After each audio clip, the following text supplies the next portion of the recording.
वर्षों पहले हमारे देश में एक कंपनी आया था बिजनेस पर्पस के लिए, मगर धीरे धीरे हमारे देश को ही शासन करने लग गया। और उस कंपनी का नाम है ईस्ट इंडियन कंपनी। और जिस देश से आया था उस देश का नाम है ब्रिटेन। बिजनेस पर्पस के लिए आया मगर सब कुछ लूट के चला गया। करीब 200 साल हमारे देश के ऊपर राजत्व किया। इसी तरह खतरा शायद हमारे देश में अभी डगमगा रहा है और उस खतरे का नाम है चीन। वर्षों पहले तो एक कंपनी आया था हमारे देश में और 200 साल राजत्व करके चला गया। अब तो हमारे देश में चीन की तरफ से बहुत सारी कंपनी है, तो पहले से ज़्यादा अब खतरा है। चीन ही क्यों, हमारे देश में तो अलग अलग बहुत सारे देशी कंपनी है, क्योंकि चीन आए दिन हमारे देश के ऊपर दखलबाजी करता है और चीन के बॉर्डर पर हमारे जवान शहीद होते हैं। इसलिए चीन का खतरा बहुत ज़्यादा है।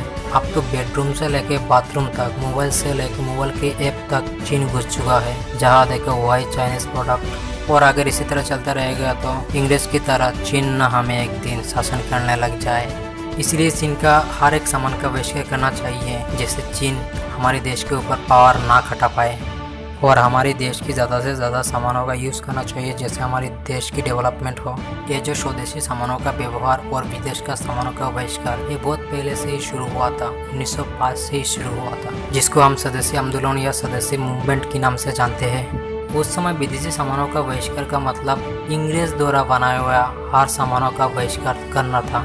और अब चीन के द्वारा बनाया हुआ हर सामानों का बहिष्कार करना है। तो कॉन्सेप्ट वही है, बस कैरेक्टर चेंज है।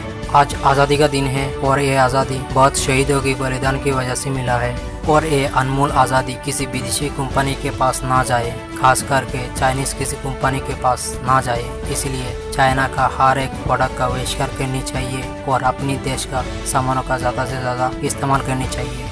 और मेरी तरह अगर आप भी चाइनीज़ प्रोडक्ट का बायकॉट करते हैं तो इस वीडियो को ज़रूर लाइक कीजिए। और अगर आप इस चैनल में नए हैं तो ज़रूर सब्सक्राइब कीजिए इस चैनल को। जय हिंद, कमेंट में ज़रूर लिख के जाइएगा।